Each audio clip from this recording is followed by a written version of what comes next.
Right now I'm sitting in the European Parliament in Brussels, and most people do think that Brussels is the main capital of the EU institutions because it has so many different institutions here and so much EU diplomatic work takes place here.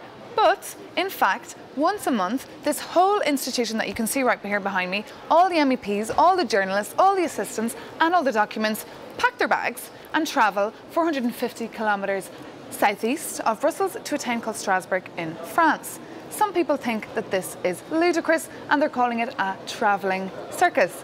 For more on that, we're joined by Mr. Ashley Fox. Hello. You do believe that it is a travelling circus? I do. You're from the European Conservatives and Reformists. Thank you very much for having a coffee. A pleasure.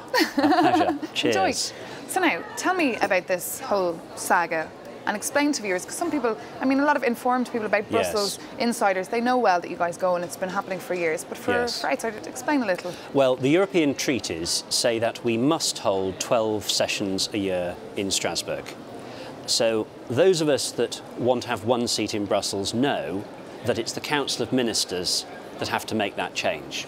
But what we MEPs can do is to set our own calendar. Now, travelling to Strasbourg wastes a great deal of time, wastes a great deal of money, 200 million euros a year, and a vast amount of carbon dioxide, an extra 19,000 tonnes of it every year. So in order to save that waste, what I proposed was that we hold 2 of those 12 sessions within the same week.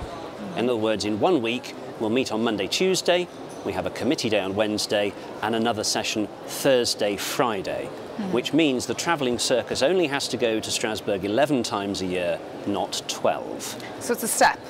It's a small step. It is symbolic. I fully appreciate this doesn't solve the problem. It was never intended to, but it's a very important symbol.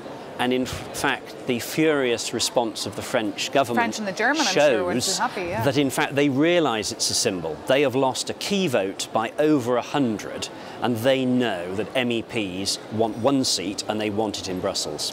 So tell me, how did people respond then? How did the vote go? What was the number of people that voted in favour, and who were the main kind of people who voted against? Well, now here's the interesting thing. 12 months ago we tabled a similar amendment, and we lost by 115 votes. And the reason we lost was because it was a named vote, which meant the leaders of the EPP and the S&D, the Franco-German leadership of the 2 big groups, could put pressure on their supporters to vote against the amendment. So I had a very cunning idea that this time we'd hold a secret ballot. Wow. And the result was that instead of losing by 115, we won by a majority of 104. So a massive turnaround. It probably means that even a majority of the EPP voted in our favour, which is a remarkable result. And it shows that the true feeling of MEPs is that Strasbourg is wasteful. I mean, it's a beautiful town, don't get me wrong. I love going there, but it wastes money, it wastes time, it wastes carbon dioxide. And at this time of austerity, we MEPs should set an example. But didn't the French EU Affairs Minister turn around and say that it's disgraceful that you're trying to get rid of Strasbourg, and that it's actually impeding the work that's done and the amount of parliamentary work, because that is the official seat of the European Parliament, and she's actually threatened to bring you and your 735 colleagues to court? Well, indeed, as Mandy Rice-Davies would have said, she would say that, wouldn't she? What has happened is that French pride is hurt. But clearly nothing else is damaged. We already in this Parliament have too many plenary sessions and not enough committee days. And the reason we have too many plenary sessions is because of this obligation to go to Strasbourg, where we don't discuss legislation. A lot of what we do there is grandstanding on foreign affairs over which we have no influence whatsoever. That's how we fill a lot of our time. So I want to see us here in Brussels spending more time scrutinising the executive and getting better value for the taxpayer.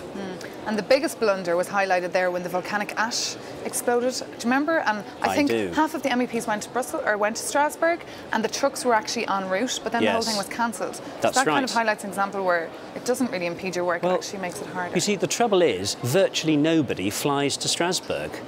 Why? Because there's no other reason to go there. I mean, I live in Bristol. There are 3 flights every day to Brussels. There are none to Strasbourg. So it takes me 9 hours by train to get to Strasbourg. And that's an awful lot more time and money wasted. Okay, and just briefly there, show us there, you've brought along the report, A Tale of Two Cities, which is not the Charles Dickens novel, it's actually a report by one of your colleagues. This is a report by one of my colleagues, and what this does is it brings together all the known facts and research on holding the Parliament in Brussels and holding it in Strasbourg. Okay. And it highlights actually the human cost as well, the stress and strain on staff members who have childcare commitments, on officials who have to travel enormous distances for no good reason at all. So that's why our slogan was to save time, to save the taxpayer money, and to save carbon dioxide. And it's because of those three savings that we managed to get together a coalition of the willing, so to speak, that came together and united in voting for this calendar amendment, and in the process sent a very clear message to the French government that it is time to change. Well, if you believe it's time to change, please leave us a comment at the bottom of this video or send us an email here at video@EUobserver.com. Ashley Fox, thank you very much. Thank you very much.